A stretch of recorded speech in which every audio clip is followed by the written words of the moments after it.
Welcome to the Grab the Map podcast, where we don't just look at it, we grab the map. I'm your host, John Crutchfield, and I'm so excited that you joined us today on the podcast. I like to jump right in because today we don't have a rookie for a guest. We've got Neal Bawa. Neal, thank you so much for joining us today. How are you today? Fantastic. And thanks for having me on the podcast. I'm looking forward to it. Hey, man, you told me you're from San Francisco, from the Bay Area. Is the weather the same every day over there? It isn't, but let's just put it this way. I think overall, I'd say San Francisco, San Diego, and Hawaii have the best weather in the United States. And so it's nice to be one of the top three. Yes, because over here in Dallas, where I'm at, we deal with desert conditions when the summertime hits. So it is full summer mode right now. We'd love to be in the Bay Area. So you're living the dream from what I hear, right? You are multifamily entrepreneur extraordinaire. And I was glad that we were able to get connected because we've got a lot of people that are looking to get into multifamily, also building out their real estate businesses. And it's helpful to have somebody like you, very experienced guest of experience with different market conditions and market cycles, to come on and talk to us today about investing. So why don't you just do this, because everybody's not a fan or a crush like I am. Maybe you just start with an introduction of yourself, and then we'll talk about the market and the conditions that we're in today. I'm a technologist, computer science degree, data science is my major. I've had a successful tech career. I've run a company for 15 years, had a successful tech exit, got into real estate simply because I had the big fat tech salary and I live in California. So I was paying 50% of my salary to the man. And I decided I didn't want to do that anymore. So I got into real estate basically for tax reasons in 2003. Yeah. And for the first decade, basically, it was just me either buying single family homes for myself and my family or building campuses for my technology company. And then 2013 is when my company was sold. I had a massive exit and had an absolutely enormous mountain-sized tax bill. And I learned then that if I was a limited partner in multifamily, I could get depreciation. But if I was a general partner, I could get a lot more depreciation. That started my journey as a syndicator. So it's been about a decade. It's been a lot of fun, a lot of stress. About 1,000 data-driven, geeky, nerdy investors are currently invested. More than $300 million of their money is invested in our deals. The portfolio used to be $1 billion in value, Johnson, but now we think it's worth only 700 million. Why? Because we've sold a bunch of things, and we've also have to mark down the value of these things, and because multifamily values have fallen a lot, which I think is pretty awesome for new investors going in, because they're obviously buying everything in America right now that's multifamily is a discount. Yeah, only 700 million. That's a thought, right? Only 700 million. I think there's a lot of people that are listening to this like, well, if I only had $700 million in assets under control, that would be a great problem. So you've got a great, great problem.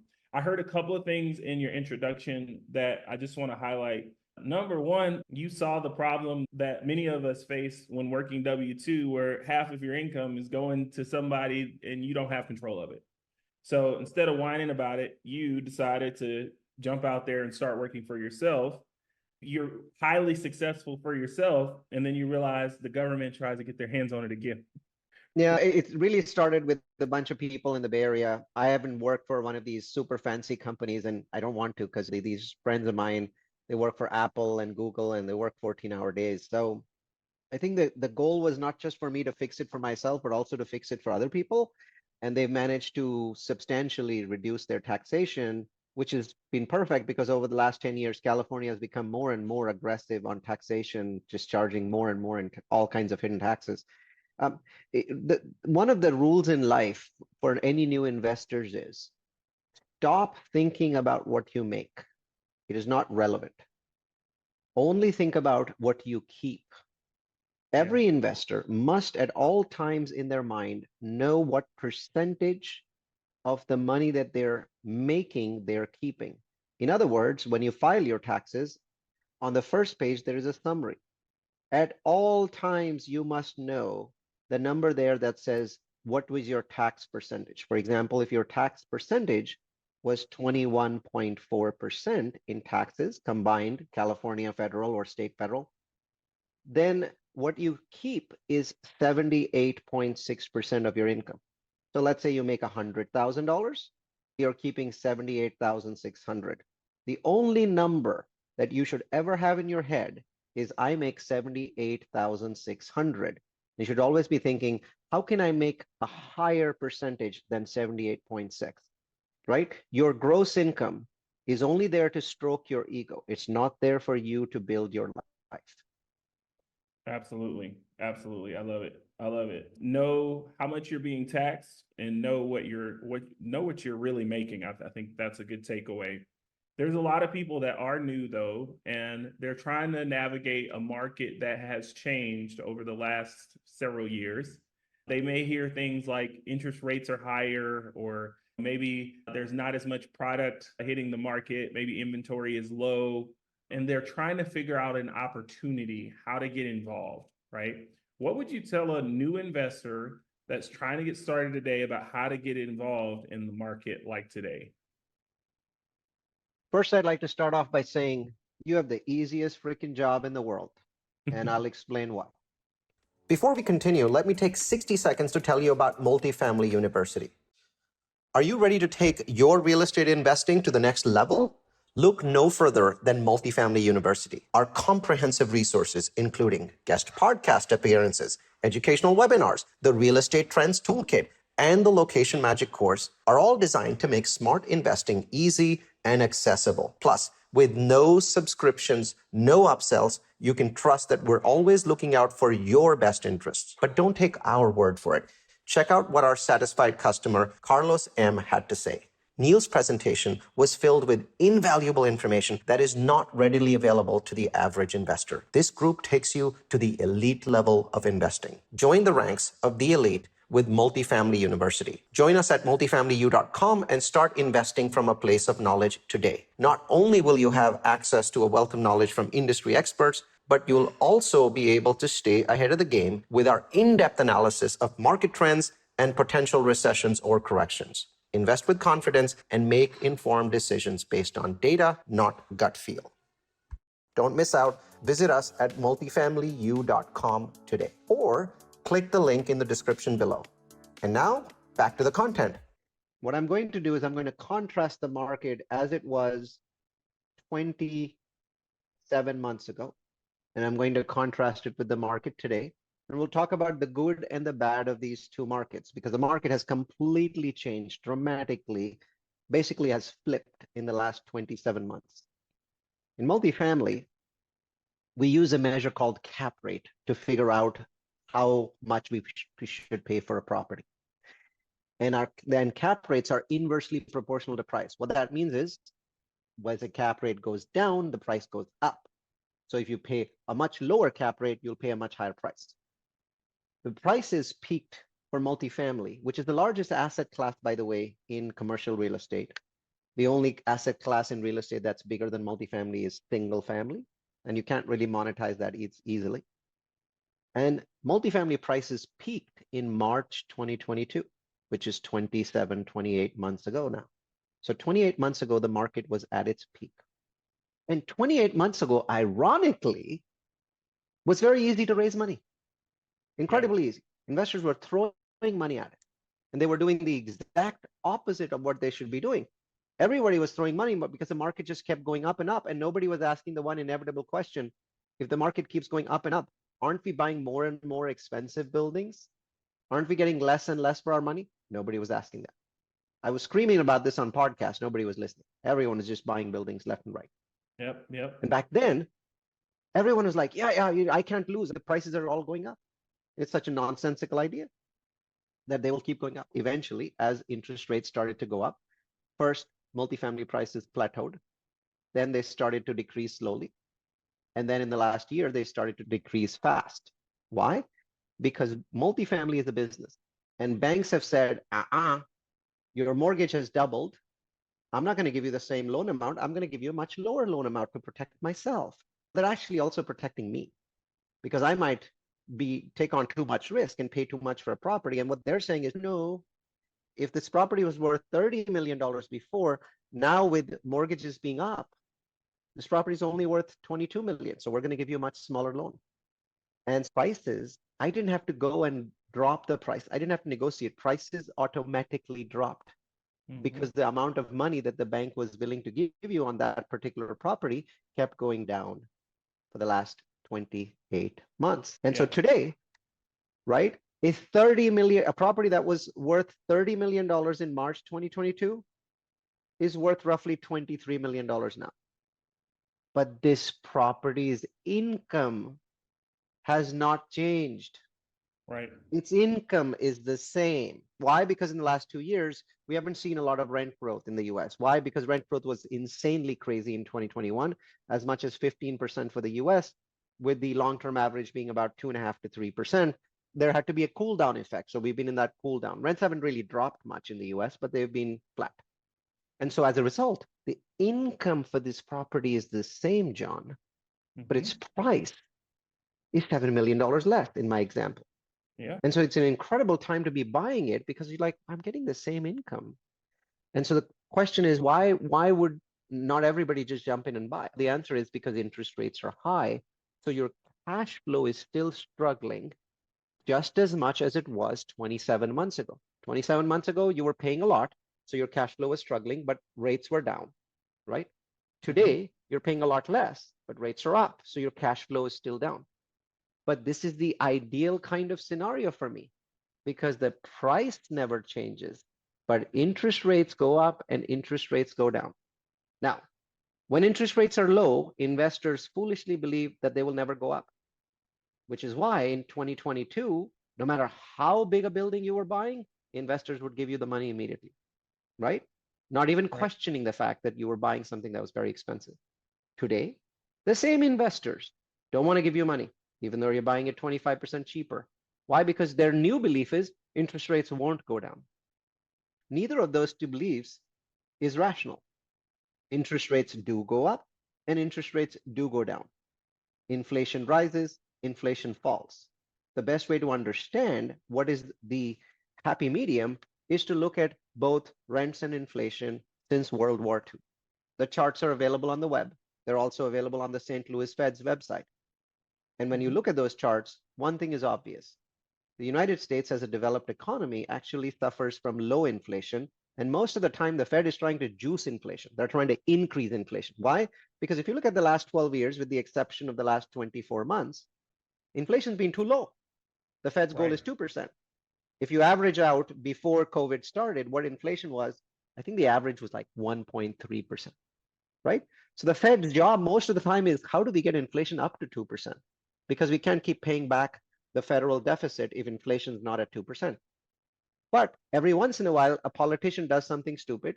In this case, our politicians did something incredibly stupid after COVID in that they basically printed $7 trillion and handed it to people so that they could spend it. Should some of this money have been printed? Absolutely. Should all of it have been printed? Absolutely not.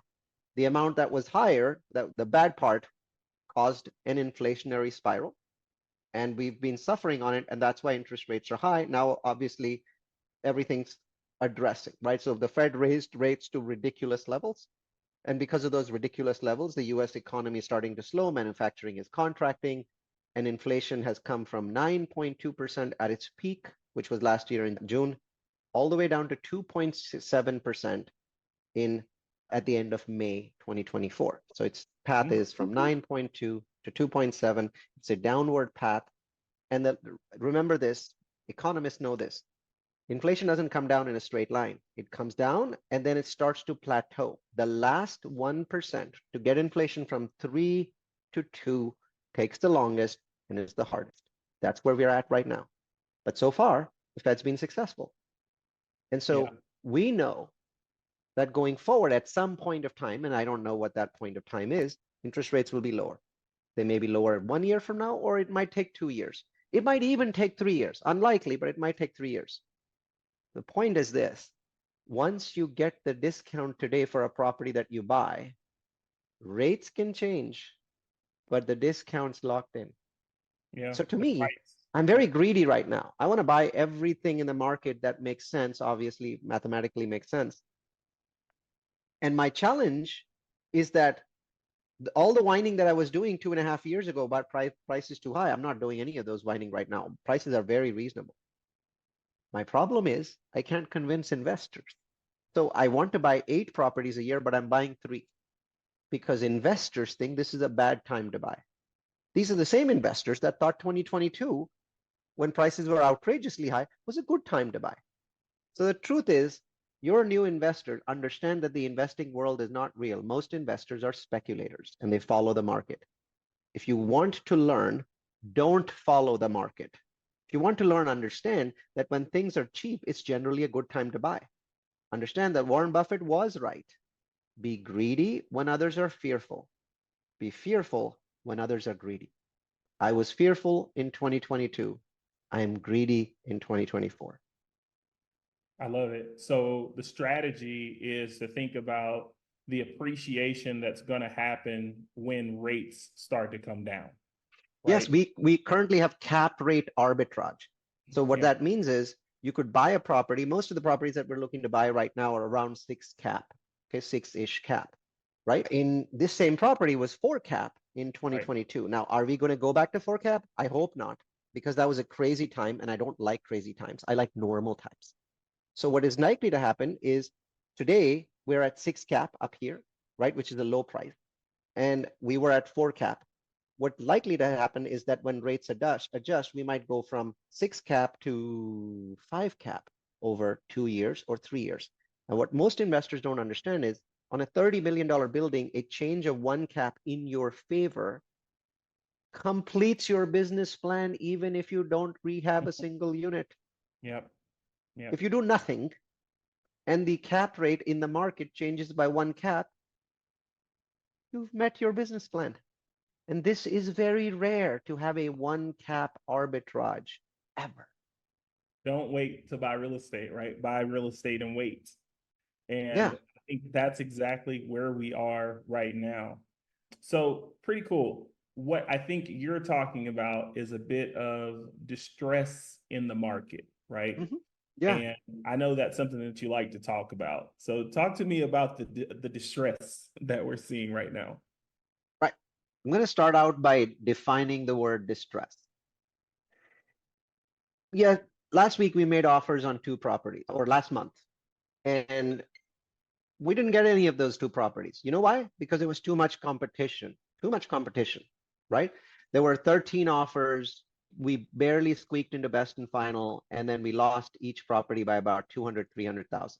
The difference is we were still losing those properties, but we were losing them by $2 million 2 years ago. Now we're losing them by 200,000, but we're still losing, right? So there were 30 people trying to buy this property. And there's people who think multifamily is in distress. It is the dumbest idea that I've ever heard.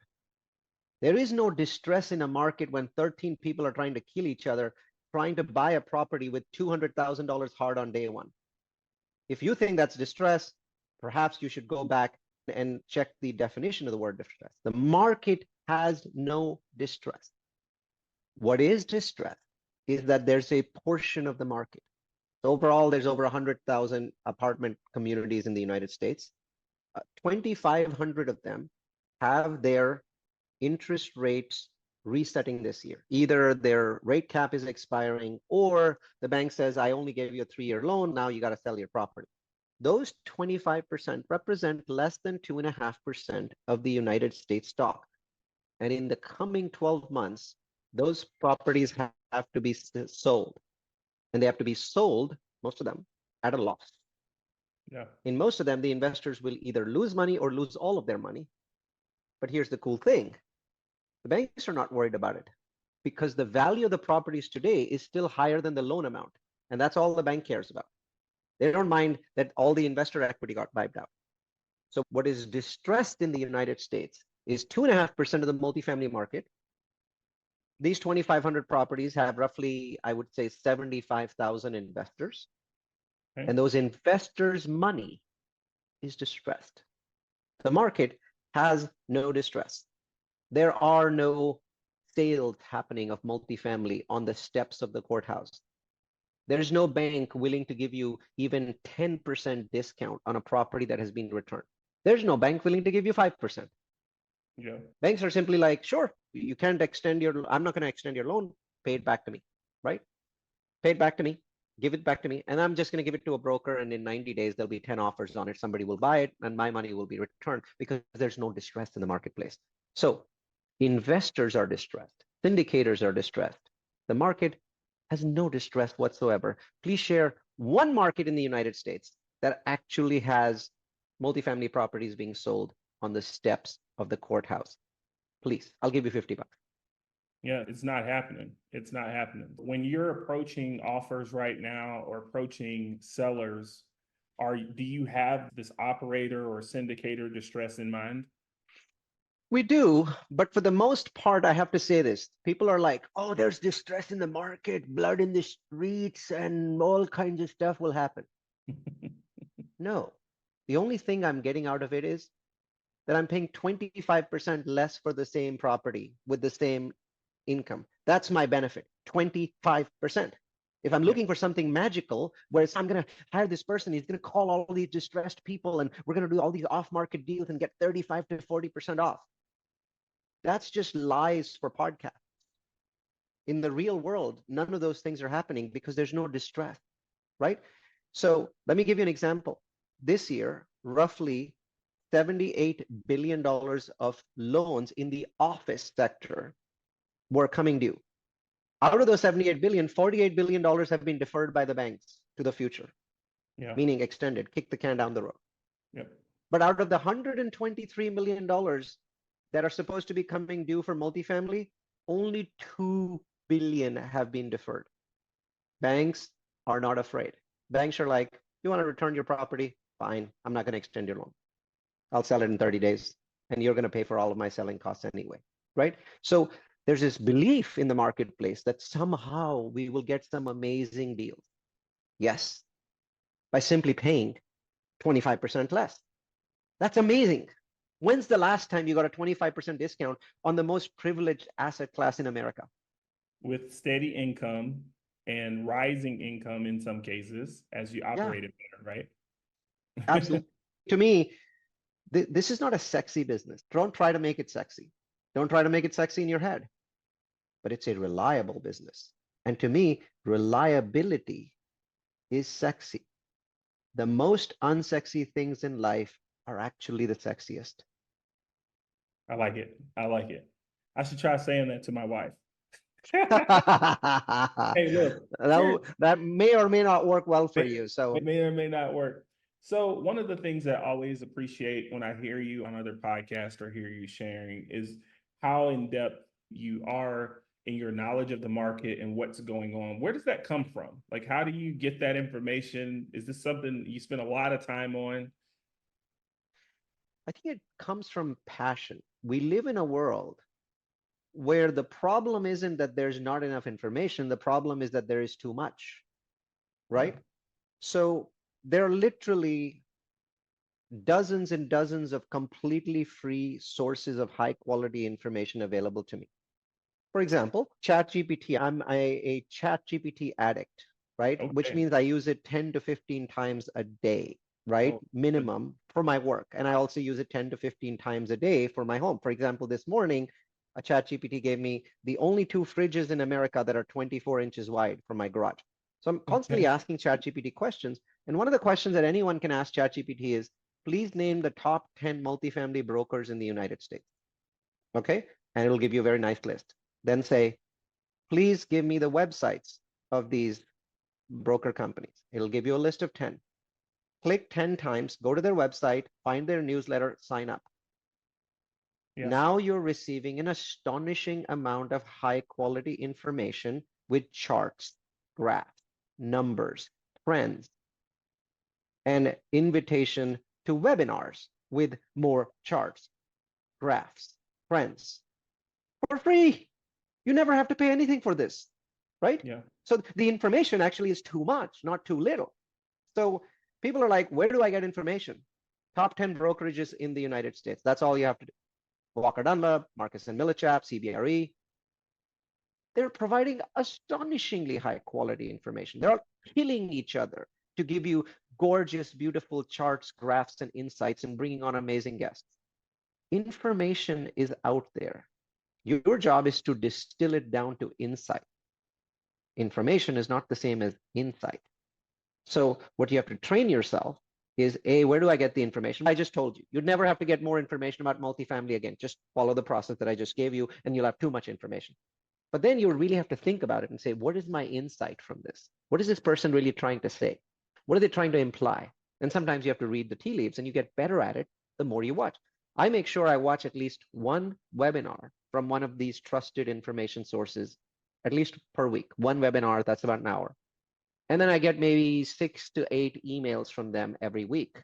And I read these emails, and I use a Mac, so I have a notes box. I'm one of those people that, on a Mac, I don't use overlapping windows. I actually have a very large 50-inch screen in front of me, and I have fixed boxes.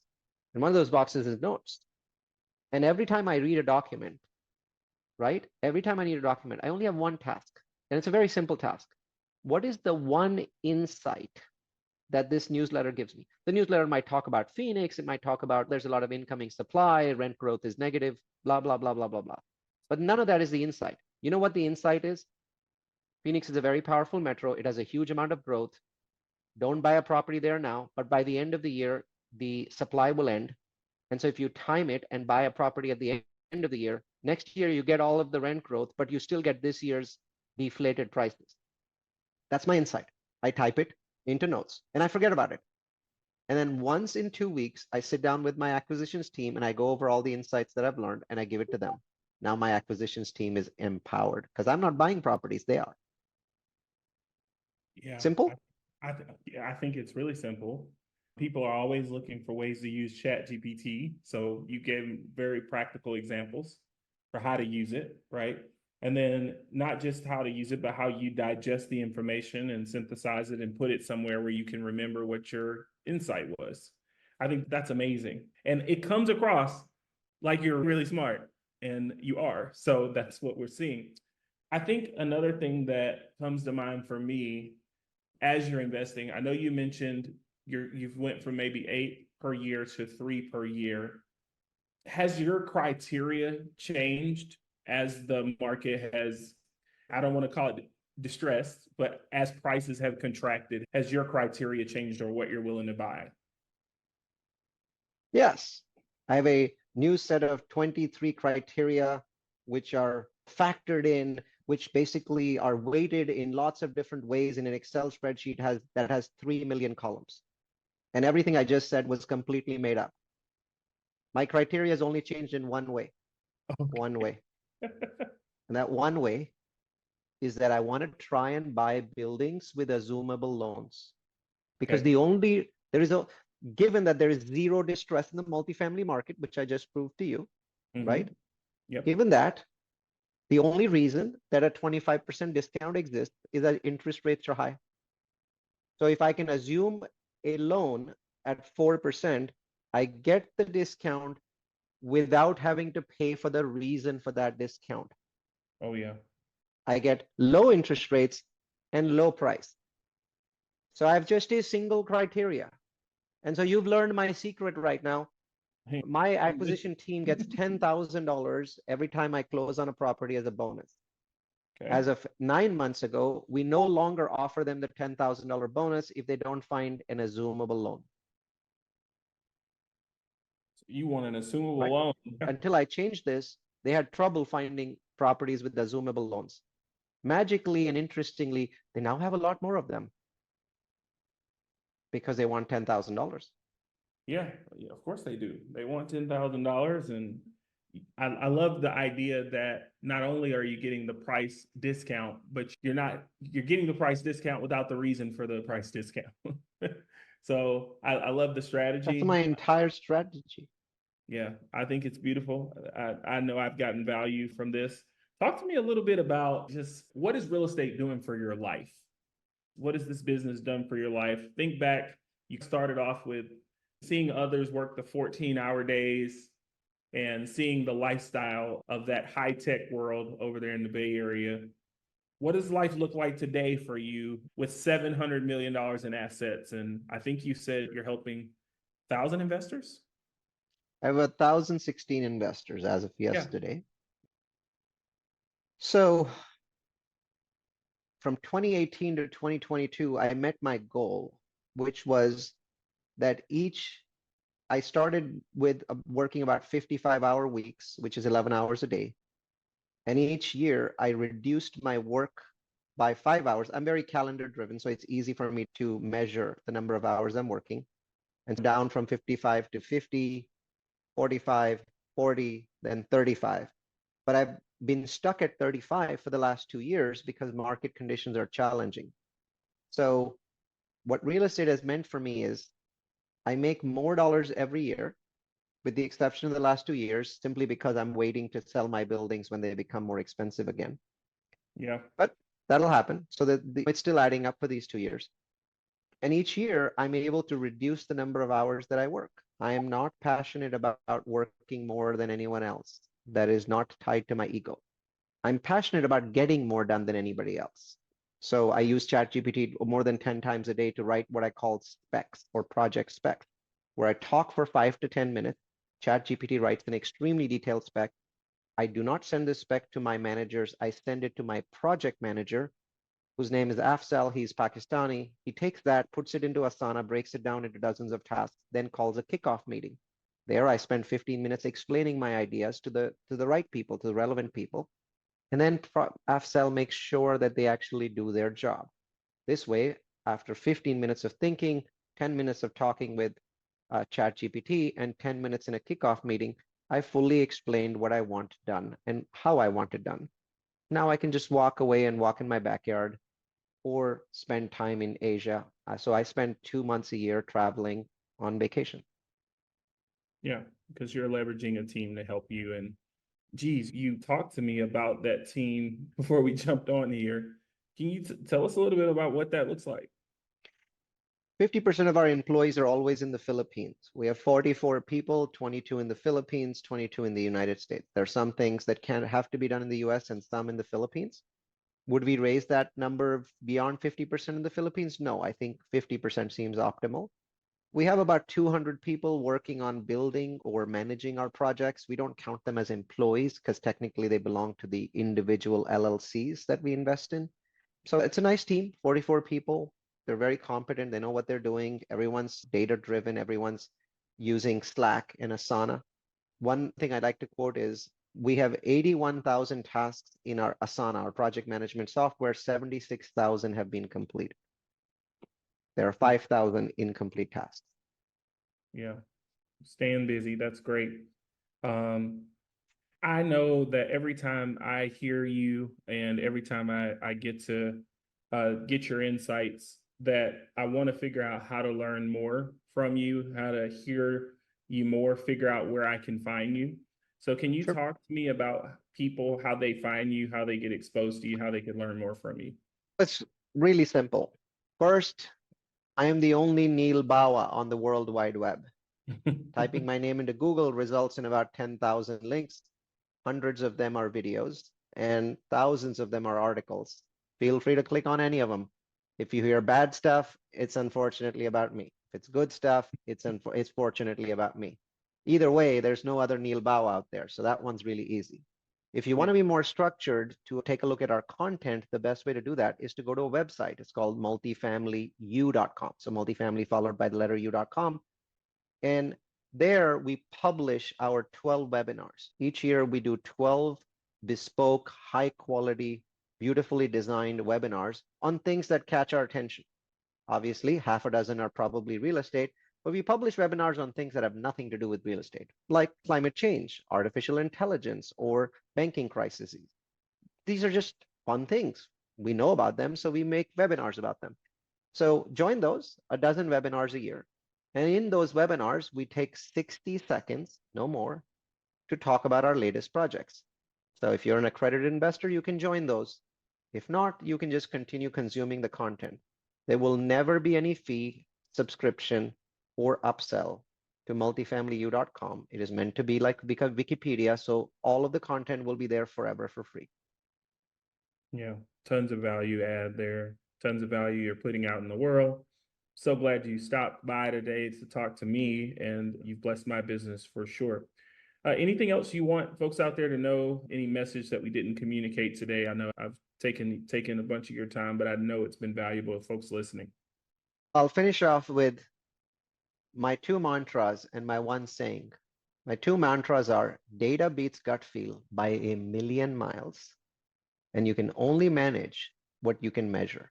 Those are my two mantras. And my one saying is this: the Bible got it wrong by one letter, because it is not the meek that shall inherit the earth, it is the geek. It is the geek. Very So, good. Thanks again, Neal, for jumping on today. Thanks to all of you that are listening. Don't forget that you can always comment below or leave a review. It helps this just spread a little bit further. Y'all also know that you can reach me directly everywhere at Grab the Map. Don't just look at it, folks. Grab the map.